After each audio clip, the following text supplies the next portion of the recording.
Hey guys, welcome to Iron Forge Knives. This is going to be cleaning up one of my little Trash and Treasure Market finds. $5, got pretty cool. Got it home, scrubbed it off, made in Sweden. $5, pretty good. Just going to give it a quick clean, not going to polish it, just for the purpose of the video. What I will be using is, it's well, pretty close to a Scotch-Brite wheel, non-woven nylon buffing wheel. It will bring this up beautifully. As you might have seen in my other video of restoring the Rinaldi little hatchet, it brought it up fantastic. Going to get stuck into this. You can see how easily it strips off the rust and the patina that's been sitting on there. And yeah, we'll see how we go.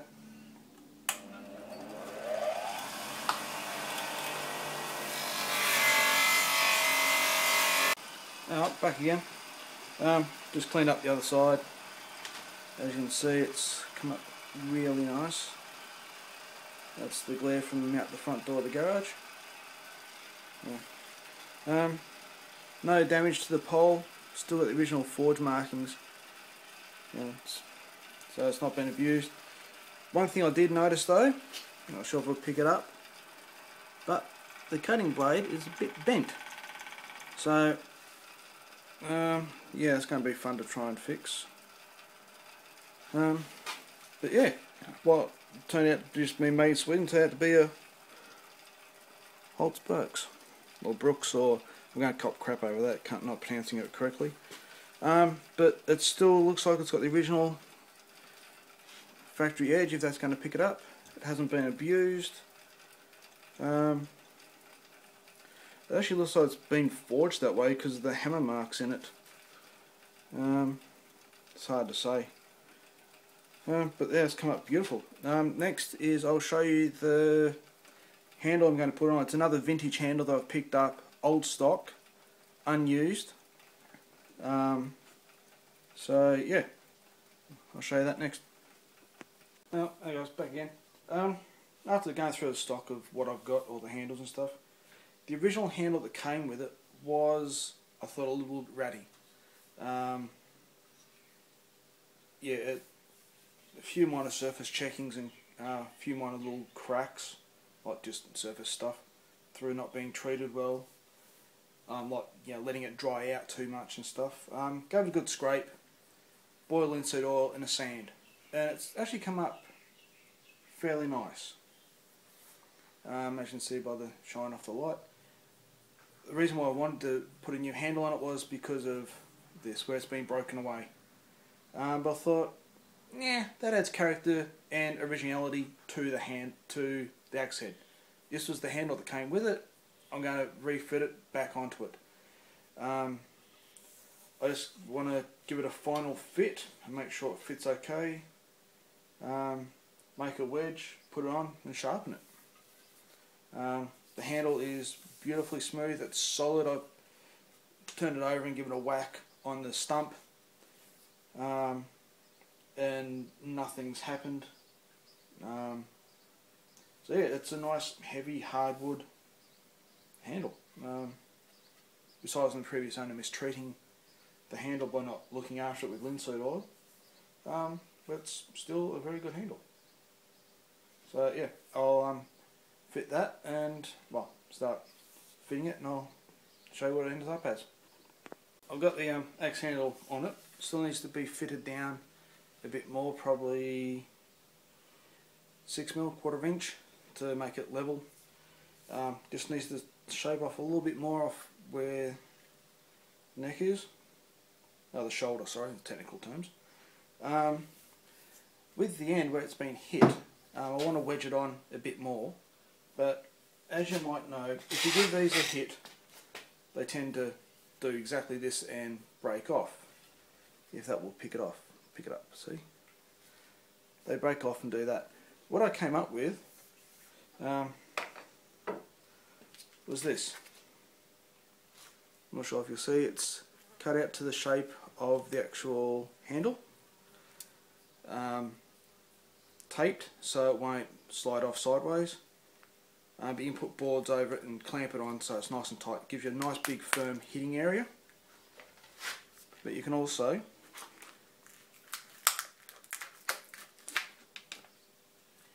there you go, and it gives you the correct area to support a full hit and not cause damage to the actual tip of the handle.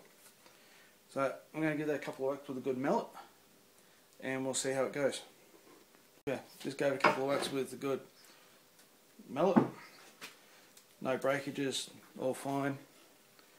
You can see where it's starting to wedge itself on. If that will pick it up. It's starting to fit on nicely here, nice and tight.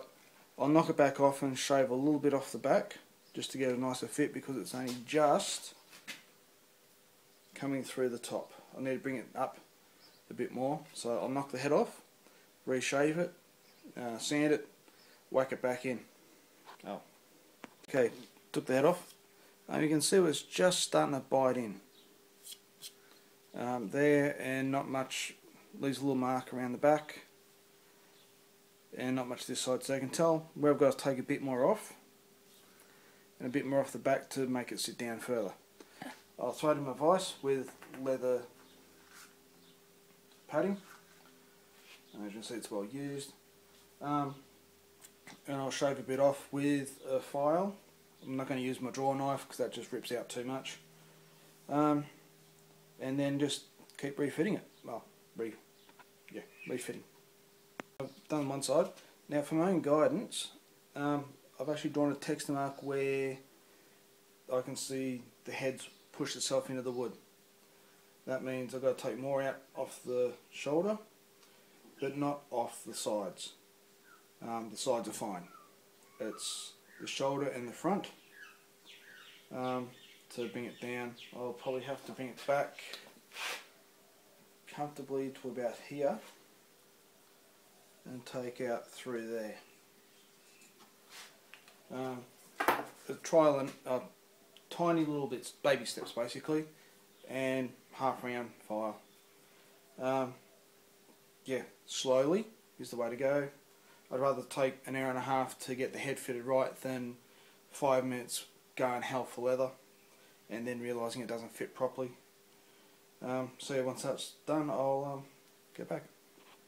Other thing to look for is when you start taking stuff off. I'll bring the camera in a bit closer. I'm not sure if you'll pick it up. Is where the fibres are starting to lift up. Oh, camera. Yeah, starting to lift up. So you come in from the other direction. Well, always work from low to high, that sort of thing. Because if I keep going one direction, I'll actually. Oh, no, not the band. If I. Oh God.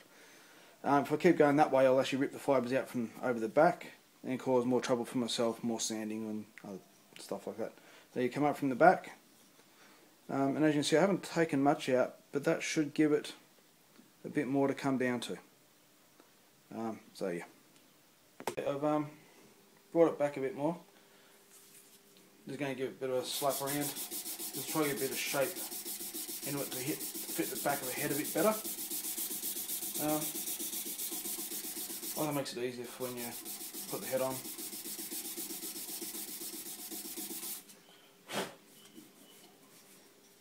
Nice and smooth, nothing to actually jam up on and jag on. Yeah, well, let's just throw the head on and see how it goes. Oh, got it on. Sitting down nice and tight. Nice tight through here. Enough protruding through the top. So next is to go ahead and make a wedge for it out of Tasmanian oak. Wedge it in, then cross wedge it with a metal wedge, and then sharpen. I'll sharpen mine after I put the head on, because I've cut myself twice while trying to put the head on once it is sharp. So yeah, prefer to do it after so you don't cut your hand open or your finger or any other body part. But yeah, it's sitting down nicely. So yeah, it's pretty close to getting back to a usable axe again.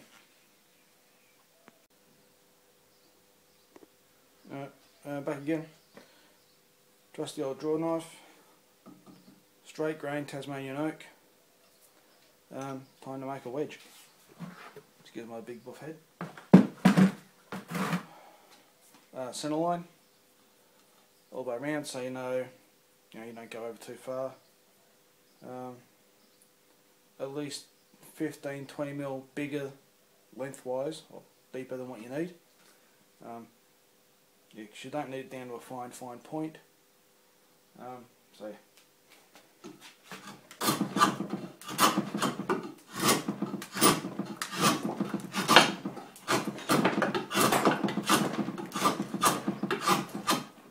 Yes, the table's not bolted down because I haven't got around to it. Why it shakes a bit.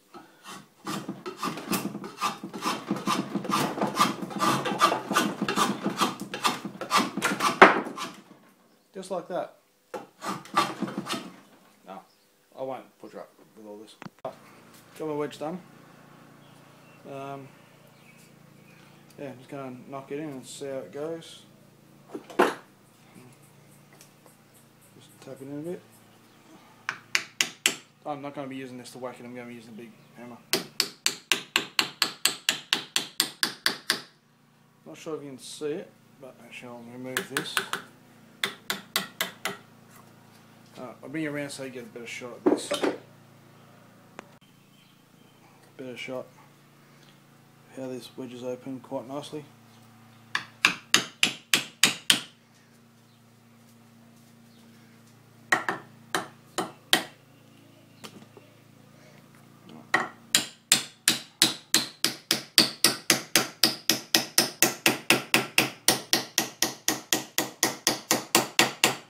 And that's lightly tapped in. Next will be putting a nice big English oak block over the top, and then pounding that with the big sledgehammer, well, not the big sledgehammer but the medium size, to set it in. Well, it's been set properly. That's not coming out. Cut it off, clean it up. I'm not sure if you can pick it up, but it's actually mushroomed the wood. It's compressing it, so the wedge has compressed the wood so much it's actually bulging out, which is great, nice and tight. Yeah, as I said, clean it off, wedge it, linseed oil, let it soak in, give it another tap down, see how it goes. Yeah, and we've got a perfectly set head. Then sharpen. Got the wedged in with the cross metal wedge. Been trying for about 20 minutes with a fairly new Nicholson file, just skating straight over the top. Nice. I'm going to have to do something dramatic and go over to the linen shed and use very carefully a brand new belt and turn it from a butter knife into a razor sharp axe. So I'll unclamp all this and get my linen shed set up again. As you can see, the head's been fitted nicely. Nice and tight, love it. Fresh 120 grit. Safety gear so you don't get stuff in your eyes. Last thing you want. Well, anyway. Yeah. Because the edge is so round, I'm actually going to be going this way first, just to get a bit of meat taken off. Yeah, I'll do that first.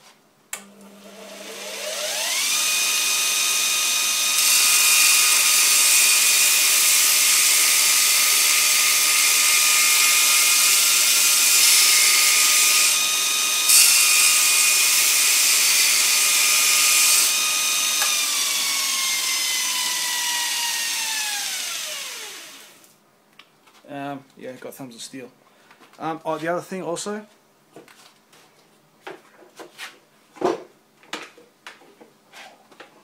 it's not in view, but bucket of water, dunk the head in every now and then to keep it nice and cool.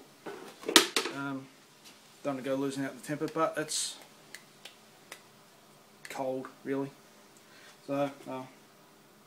And you see a couple of just quick passes and it's already taken a bit off. So just keep going with it for a while and I'll get back to you. Oh, done both sides. You probably cut a tree down with that as it is. Still rough. I'll be changing over to a fresh 320 belt and doing a bit of underneath work where it's slack, under here, and then on to the polishing of the blade. Yep. Not a 320, what is it? 240, and then I've got a 400 to go on to.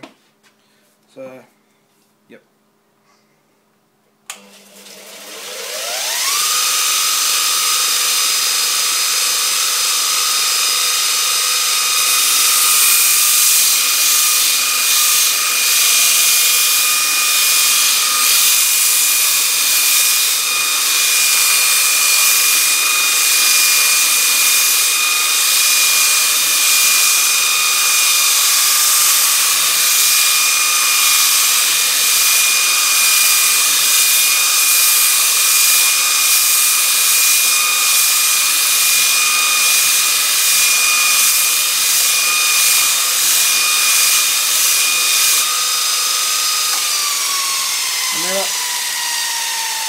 Bit warm, so I dunk it.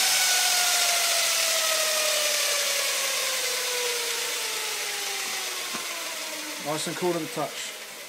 And as you can see, it's bringing it up really nicely. Oh, next side. Done both sides.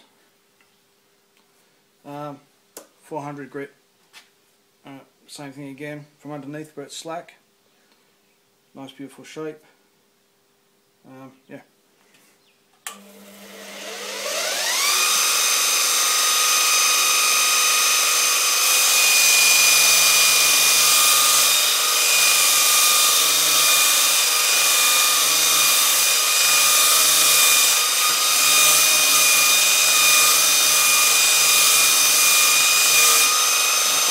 Inside.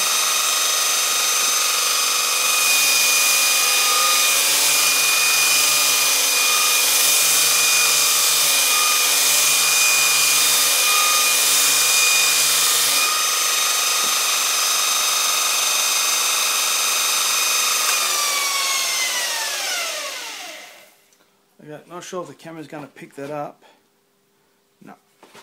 But we have a very faint, or very soft fuzz line, or whatever you want to call it. It's got that edge right the way across. So I'll give it a couple more licks over, and then I go on to the actual buffing. Just me a couple of minutes extra getting that edge nicely done. Now, stitch wheel, flat cutting compound from underneath to give it a buff. So up the speed,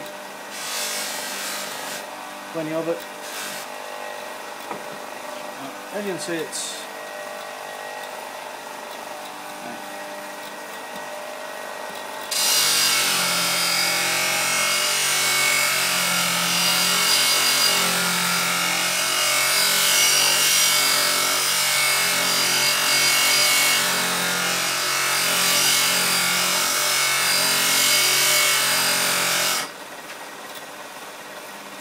compound.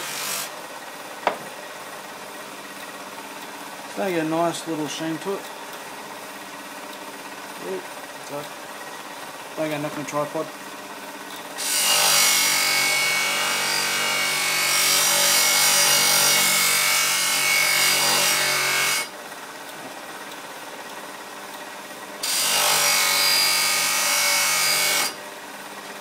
Well, that's pretty much that side done. I'm going to try to put out the way and do the other side. I'll get back to you.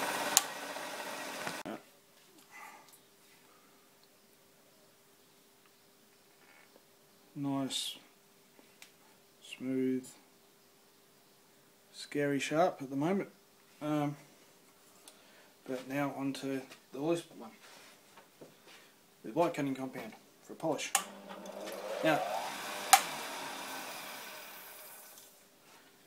that I'd be happy with to go out and cut a tree down, or split wood, or shave my arm. But yeah, being the way I am, I'll polish it up.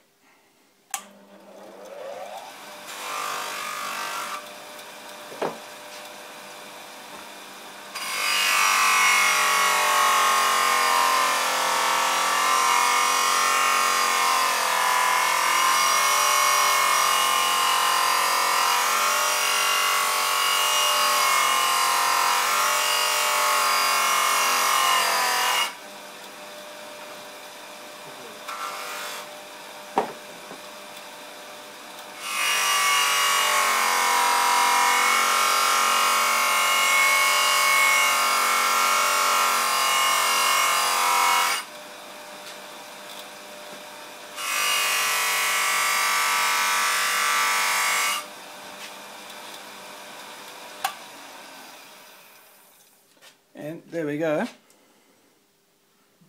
I can see my ugly mug in that.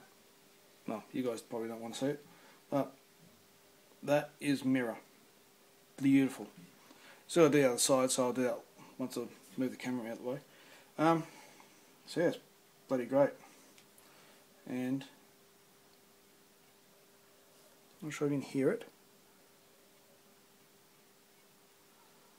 If you could, that was actually shaving the fingerprints off my thumb.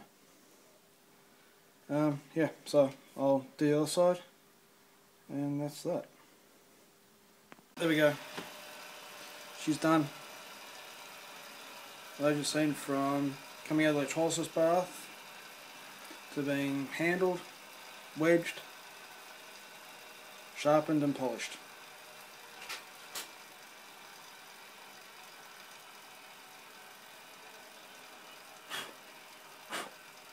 I'll take the hair off my arms. Thanks for watching. If you like it, subscribe. There'll be more to come. Share it around. Up and coming business. Restoration of old tools. Or abused, neglected tools. I'm Fortune Ives. Thanks very much.